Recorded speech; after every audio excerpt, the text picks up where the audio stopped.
हमारी माताएं देखिए चप्पल पहनी हुई, अच्छी सुंदर साड़ी पहने हुई हैं, ये सारी देन हमारे महापुरुषों की वजह से है। तो ये जो भारतीय समन्वय संगठन लक्ष्य है, ये अपने महापुरुषों की विचारधारा को अपने समाज तक पहुंचाने के लिए लगातार निरंतर छोटे छोटे कैडर के माध्यम से उनके अंदर एक जागरूकता फैलाने का कार्य कर रहे हैं। हम लोग भी आज आपके बीच में आए हैं, आज आपसे मुलाकात हुई, आज हम बोल रहे हैं, आप हमको देख रहे हैं, हम आपको देख रहे हैं। कल हो सकता है कहीं दूसरी जगह पे आप हमको देखें, या कहीं रास्ते में मिल जाए, या हो सकता है कहीं रिश्तेदारी में ही मिल जाए, तो आप पहचान जाएंगे कि ये वही रजनी सोलंकी है जो हमारे गांव आई थी और वो लक्ष्य की मीटिंग करके गई थी। तो ये होता है कि जब हम आपस में एक दूसरे से मिलते हैं तो उससे भाईचारा बढ़ता है, एक अपनापन बढ़ता है, एक प्रेम व्यवहार बढ़ता है, और इससे फिर आदमी जात में नहीं बंधा रहता है। जब आदमी आदमी से या इंसान को इंसान से प्यार मोहब्बत हो जाती है तो एक अपनापन बढ़ता है।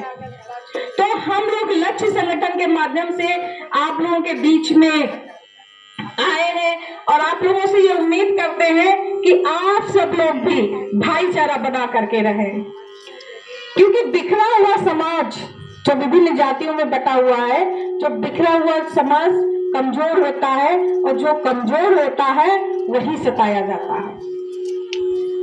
जैसे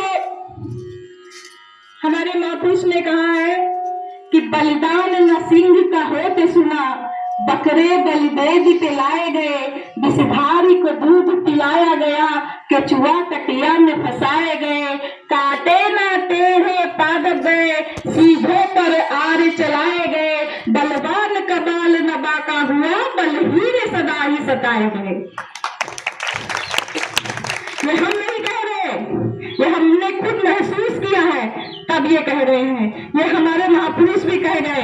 और वो जाते जाते जो बड़े बुजुर्ग होते हैं ना, अगर 4 भाई हुए तो कोई बात नहीं चाहता कि मेरा बेटा अलग हो जाए, चूल्हा वाला भले ही अलग हो जाए, लेकिन कहेंगे बेटा भाईचारा बना के रखना, क्योंकि परिवार जब बिखरता है तो लोग उसको कमजोर समझ करके फूट डालने का काम करते हैं, और जो परिवार में भाईचारा बना रहता है उसको कोई ताकत अलग नहीं कर सकती।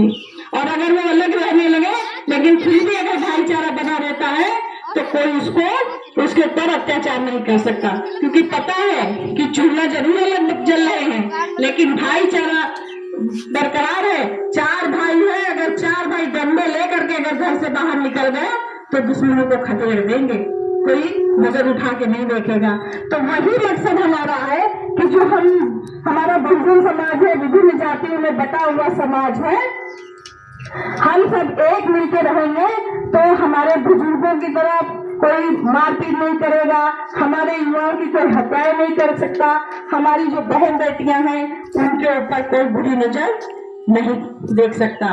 और अगर देखेगा तो वो जान भी जाए कि ये समाज संगठित है, अगर इनकी बहन बेटियों को छेड़ा तो ये हमको छोड़ने वाले नहीं हैं। जैसे कि अभी आप लोगों ने एक घटना सुनी होगी,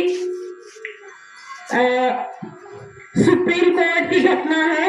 सुप्रीम कोर्ट के, भारत के सुप्रीम कोर्ट के मुख्य न्यायाधीश B.R. गवई, कितने लोग जानते हैं इस घटना को?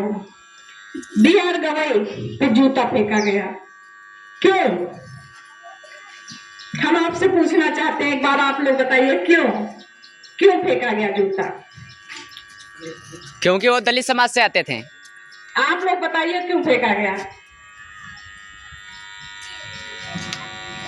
दलित समाज से तो आते हैं, वो तो बात आपकी सही है, लेकिन इससे भी ज्यादा जो दुखद है वो इसलिए फेंका गया कि उनको मालूम है जो हमारा बहुजन समाज है वो बिखरा हुआ समाज है, एक साथ नहीं है। उन्हें मालूम इनके जूते फेंको नहीं, इनको अगर जूते मारोगे भी ना तो इनका समाज चुप रहेगा, इनका समाज चुप रहेगा।